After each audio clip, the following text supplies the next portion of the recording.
नमस्कार साथियों, स्वागत है आपका AIMS स्टडी सर्कल के यूट्यूब चैनल पर। जैसा कि आप लोग जानते ही हैं कि अब कुछ ही दिन रह गए हैं यूपीएससी के प्रीलिम्स एग्ज़ाम होने में। तो आप लोगों को ये सलाह दी जाती है कि अधिक से अधिक ऑब्जेक्टिव क्वेश्चन को सॉल्व कीजिए। और इन्हीं सब चीज़ों को ध्यान में रखकर मैंने एक छोटा सा एक वीडियो बनाया है जिसमें मैंने 10 क्वेश्चन रखे हैं हिस्ट्री के, और ये आपके लिए काफ़ी हेल्पफुल होंगे। देखते हैं। The first question, Which of the following form the basis of the material culture in the modern period? ठीक, देखिए मॉडर्न पीरियड में क्या इन सब चीज़ों का यूज़ हो रहा था या नहीं, देखते हैं। पहला है इंटेंसिव यूज़ ऑफ आयरन होता था। Evidence of punch marked coins यानी कि जो आहत सिक्के होते थे वो भी काफ़ी प्रचुर मात्रा में मिले हैं। प्लेंटी ऑफ NBPW, ये भी काफ़ी हद तक मिलता है हमको। और पकी हुई ईंटों का प्रयोग and the use of ring well. क्या मॉडर्न पीरियड से ये सभी संबंधित हैं? तो इसका जवाब है जी हाँ। तो इस हिसाब से इसका आंसर क्या होगा? D. All these 1 2 3 4 5 options are correct and can be associated with the modern periods. तो मॉडर्न पीरियड में ऐसे कई भी और भी क्वेश्चन हैं जहाँ से क्वेश्चन पूछे जा सकते हैं, खासतौर पे अशोक के एडिक्ट से मैच द फॉलोइंग में क्वेश्चन आ सकता है कि कौन सा उसका रॉक एडिक्ट कहाँ से मिला है।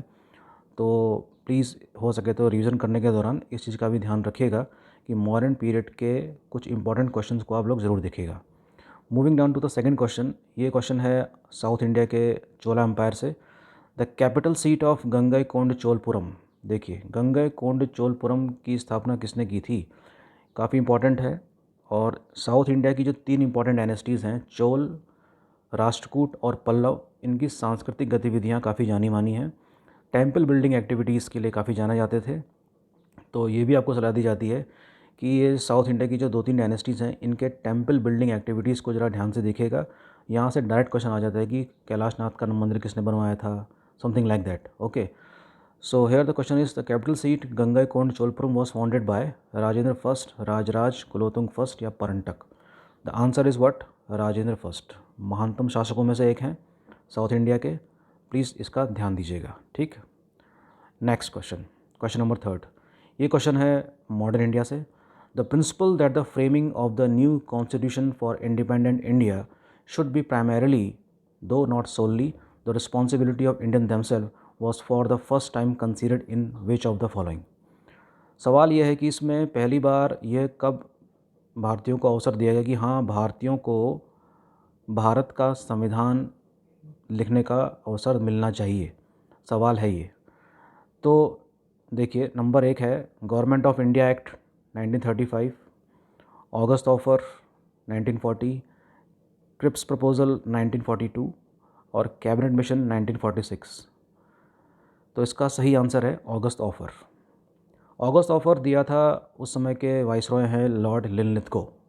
ये भी एग्जाम में क्वेश्चन आया है कि August offer can be associated with which of the following viceroy. तो उनका नाम याद रख लीजिए, लॉर्ड लिनलिथ को। और पहली बार भारतीयों को ये अवसर दिया गया था कि हाँ, भारतीयों को भी भारत का संविधान लिखने में क्या है, उनके द्वारा ही लिखाया जाना चाहिए। ऐसी बात को स्वीकारा गया था अगस्त ऑफर में। It is a very very important question. Third question है, सॉरी फोर्थ क्वेश्चन है मैच द फॉलोइंग का। और ये क्वेश्चन आया है, ये क्वेश्चन है आपका, कुछ न्यूज़पेपर्स हैं और उसके संपादक जो भी रहे हों वो मैच करना है आपको। तो ये देखिए, लिस्ट ए में कुछ मैगज़ीन्स और न्यूज़पेपर्स के नाम लिखे हैं, जैसे कि दिग्दर्शन है, मिरातुल अखबार है, स्टेट्समैन है इंग्लिश में, हिंदू पेट्रियट है। तो these are the very important newspapers and magazine of that time, जिसने काफ़ी कंट्रीब्यूट किया था हमारे इंडियन नेशनल मूवमेंट में लोगों को जागरूक बनाने में। तो जो दिग्दर्शन है वो लिखा है JC मार्शमैन। मिरातुल अखबार है, आप जानते ही हैं, काफ़ी जाना माना नाम, राम मोहन रॉय। स्टेट्समैन है आपका रॉबर्ट नाइट का। और हिंदू पेट्रियट लिखे हैं हरीश चंद्र मुखर्जी ने। काफ़ी इंपॉर्टेंट, और इस तरह के क्वेश्चन भी एग्ज़ाम में आ जाया करते हैं। So the answer is C. तो प्रेस की एक बहुत ही इंपॉर्टेंट भूमिका थी इंडियन नेशनल मूवमेंट में। तो हो सके तो अगर आपको टाइम मिलता है 1-2 घंटे का, तो please role of printing press भी एक बार ज़रूर देख लीजिएगा। और कौन कौन से इंपॉर्टेंट अखबार थे जिसको पहली बार प्रतिबंधित किया गया था, समथिंग लाइक दैट। और वर्नाकुलर प्रेस एक्ट कब आया था, ठीक है ना। तो उन लोगों ने जिन्होंने पढ़ाई कर रखी है साल भर, उस तरीके से अगर रिवीजन करेंगे वो, तो उनको जल्दी जल्दी सब चीज़ें याद भी आती रहेंगी। तो ये उन्हीं क्वेश्चन में से हैं जो आ सकते हैं, प्लीज़ ध्यान दीजिएगा इस चीज़ का, ठीक है। Moving down to the next question, with reference to the Mughal India, what are the differences between jagirdar and zamindar? Very very important, पिछली बार का क्वेश्चन है, ये IAS प्री में आया था। Jagirdar were holders of the land assignment in lieu of judicial and police duties, whereas zamindars were holders of revenue rights without obligation to perform any duty other than revenue collection. पहला statement तो गलत लग रहा है। Jagirdar were holders of land assignment in lieu of judicial and police duties, no, ठीक है, ये चीज़ नहीं हो सकती। पुलिस ड्यूटी के एवज पर नहीं मिल रहा था उनको, भूखंड के हिसाब से दिया जाता था, तो पहला स्टेटमेंट रॉन्ग है।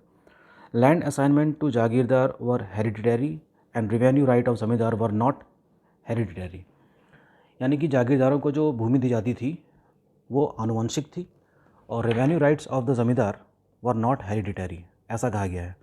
ज़रा ध्यान से पढ़िए इस तरह के ऑप्शंस को, काफ़ी इंपॉर्टेंट है। इस तरह से घुमा फिरा के क्वेश्चन एग्ज़ाम में आते ही हैं, ठीक है। तो मेरे हिसाब से सेकंड ऑप्शन भी गलत है, वो आनुवंशिक नहीं थे, ठीक। तो इस हिसाब से इसका आंसर क्या होना चाहिए? डी, लैंड, इसको फिर से पढ़ लेते हैं। Land assignment of the jagirdar were hereditary and revenue rights of zamindar were not hereditary, आनुवंशिक नहीं थे, ये भी गलत स्टेटमेंट है। और इस हिसाब से इसका आंसर क्या बनता है? डी, ठीक है। तो during Akbar period all the territories was broadly divide into two. Akbar के काल में दो प्रकार की भूमि हुआ करती, खालसा होती थी और एक जागीर होती थी। तो खालसा से होने वाली जो आय थी वो तो सीधे राजकोष में जमा कर दी जाती थी, ठीक है ना। तो इसको ज़रा सतीश चंद्र वाली किताब से पढ़िएगा, it is very important. Satish Chandra is a very important book regarding jagirdar, zamindar, jagirdari crisis क्या होती थी, इसको बहुत अच्छी तरीके से समझाया है, बहुत अच्छी तरीके से समझाया है सतीश चंद्र जी ने, की किताब में बहुत अच्छी तरह एक्सप्लेन कर रखा है। इसको प्लीज़ देखिएगा आप लोग, ठीक है, it is recommended. Next, the consider the following statement about the charter act of 1813। Charter act बहुत इंपॉर्टेंट है 1813 का, इसके बारे में पढ़ लेते हैं। It ended the trade monopoly of the East India company in India except for trade in tea and trade with China. जी, पहला स्टेटमेंट तो बिल्कुल सही मालूम पड़ता है। इस एक्ट के जरिए ईस्ट इंडिया कंपनी का जो एकाधिकार था वो तो समाप्त हो गया था, लेकिन चीन और चाय के साथ, चाय में इनको व्यापार करने का अभी भी अधिकार मिला हुआ था। तो पहला स्टेटमेंट तो क्या है, बिल्कुल सही है। सेकंड है, it asserted the sovereignty of the British Crown over the Indian territory held by the company। ये स्टेटमेंट भी बिल्कुल ठीक है, 100% ठीक है। The revenue of India were now control by the British parliament. This statement seems to be wrong, क्योंकि ये अधिकार रेवेन्यू का 1784 के पिट्स इंडिया एक्ट में दिया जा चुका था। इसलिए इसका आंसर क्या बनता है आपका? A, that is 1 and 2 only. Fine, moving on to the next question, question number 7। Swadeshi movement के बारे में है, ये काफ़ी इंपॉर्टेंट घटना थी मॉडर्न इंडिया की 1905 की, और लॉर्ड कर्जन उसमें वाइसरॉय थे, ये आपको पता ही होगा। देखते हैं क्या लिखा है। It contributed to the revival of the indigenous artisan crafts and industries. बिल्कुल सही बात है। स्वदेशी में जितनी भी भारत में जो बनने वाली चीज़ें थी उसी को प्रोत्साहन देने की बात कही गई थी, बिल्कुल सही बात है ये। The national council of education was established as a part of the Swadeshi movement, this is also correct. So the right answer is what? C, both A and B, that is 1 and 2, both are correct. But very important question, so this movement को अच्छी तरह देखिएगा, ठीक। Next question, ये question आया है ancient India का Buddhism से। Consider the following, defecation of Buddha, trading the path of Bodhisattva and image worship and rituals. देखिए, डेफिकेशन का मतलब ये होता है कि जब किसी को देवता तुल्य मान लिया जाए और उसकी पूजा शुरू करने दी जाए। तो ये सब पूछा गया है किसके संबंध में? महायान बुद्धिज़्म के बारे में। तो महायान बुद्धिज़्म का जो कॉन्सेप्ट है ये काफ़ी लेट इमर्ज होता है, जब कनिष्क इंडिया के, नॉर्थ इंडिया के रूलर होते हैं, ठीक है ना। तो ये सब चीज़ें बुद्धा में तब इंक्लूड हो चुकी थी। तो क्या बुद्ध को देवता रूप के उसमें पूजा करने लगा था? तो उसका जवाब है जी हाँ। Trading the path of Bodhisattva, ये भी ठीक है। और इमेज वर्शिप भी शुरू हो चुकी है किसकी? गौतम बुद्ध की। तीनों स्टेटमेंट ठीक है, तो answer is what? D. Very important, Buddhism के 2 या 1 क्वेश्चन तो आता ही है हर साल, उसके टर्म्स आ जाते हैं, तो प्लीज़ ज़रा ध्यान दीजिएगा बुद्धिज़्म वाले चैप्टर को भी पढ़ने में, ठीक है। Next question, consider the following statement, Delhi सल्तनत का क्वेश्चन है, ये काफ़ी इंपॉर्टेंट है। देखते हैं क्या लिखा है इसमें। In the revenue administration of Delhi sultanate the in charge of the revenue collection was known as amil. Okay, अभी देखते हैं क्या है। The iqta system of sultan of Delhi was an ancient indigenous institution. Iqta प्रणाली प्राचीन भारत की एक संस्था है, ऐसा बताया जा रहा है इसमें। देखते हैं अभी क्या है। The office of Mir Bakhshi came into existence during the reign of Khalji sultan of Delhi. Khilji सुल्तानों के समय में मीर बख्शी का पद सृजित किया गया था।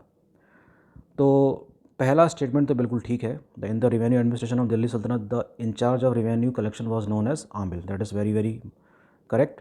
The iqta system of sultan of Delhi was an ancient indigenous institution, जी नहीं, ये भारतीय प्रणाली नहीं थी, इसको सुल्तान इल्तुतमिश ने भारत में लागू किया था। एक प्रकार का टेरिटोरियल असाइनमेंट है, जो वेतन के एवज में एक प्रकार का भूखंड दिया जाता था उसके होल्डर को, जिसको इक्तादार कहते थे, ठीक। मीर बख्शी का ऑफिस अकबर के समय बना था, ना कि खिलजी सुल्तान के समय में, तो ये भी स्टेटमेंट क्या है, गलत। तो आंसर क्या होगा इसका, only 1। Fine. Last question of the day, with reference to the British colonial rule in India consider the following statement. काफ़ी इंपॉर्टेंट क्वेश्चन है, पिछली बार का क्वेश्चन है ये। Mahatma Gandhi was instrumental in abolition of the indentured labour. Indentured labour का मतलब ये होता है कि जबरन आपसे काम करवाया जा रहा है और बदले में आपको कुछ दिया नहीं जा रहा है, ठीक है। काफ़ी इंपॉर्टेंट क्वेश्चन दिखाई दे रहा है ये। सेकंड है, in Lord Chelmsford war conference Mahatma Gandhi did not support the resolution on recruiting Indian for world war. ये स्टेटमेंट थोड़ा सा गलत मालूम पड़ता है, क्योंकि गांधी ने सपोर्ट किया था, विरोध नहीं किया था उस चीज़ का। Okay, so in this way the second statement seems to be correct and the first seems to be also correct. Consequently, sorry, not correct, second is not correct. Okay, उन्होंने वो किया था, स्टेटमेंट गलत है, लेकिन गांधी के बारे में ये पता चलता है कि उन्होंने सपोर्ट किया था इस चीज़ का, कि वो रिक्रूट करें उस चीज़ को, ठीक है ना। नेक्स्ट देखते हैं। Consequent upon the breaking of the salt law by the Indian people the Indian National Congress was declared illegal by the colonial ruler. तो ये बात भी बिल्कुल ठीक है, और इन तीनों स्टेटमेंट में ये नज़र आ रहा है कि सेकंड तो गलत है, लेकिन first and third seems to be right, so the answer is what, B. देखिए, एलिमिनेटिंग मेथड से भी हम देख सकते हैं, जब सेकंड गलत है तो ए, सी और डी तो हो ही नहीं सकते। So in this way we can eliminate some of the options, और उससे आसान होगा आपको सॉल्व करने में, ठीक है ना। तो ये छोटा सा एक वीडियो था, जिसमें सिर्फ 10 क्वेश्चन रखे थे मैंने। तो अब हर अल्टरनेट डेज़ में मैं आपको 10, 12, 15 क्वेश्चन दूंगा। नेक्स्ट जो मेरा लेक्चर होगा वो ज्योग्राफी में होगा, और कोशिश करेंगे उसमें इंडियन ज्योग्राफी के क्वेश्चन को इन्वॉल्व करने की, जिसमें मैप बेस्ड क्वेश्चन रखूँगा मैं आपके सामने, ठीक है। सो जिन्होंने साल भर पढ़ाई कर रखी है, उसके लिए कुछ सलाह ये भी है कि वो स्पेक्ट्रम और बिपिन चंद्र की बुक्स को पढ़ें, और प्रीवियस ईयर पेपर को भी देख सकते हैं।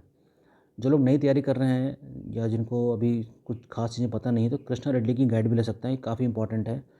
और इसमें जो एंशिएंट इंडिया वाला पार्ट दे रखा है वो बहुत इंपॉर्टेंट है, देख सकते हैं इसको, ठीक है।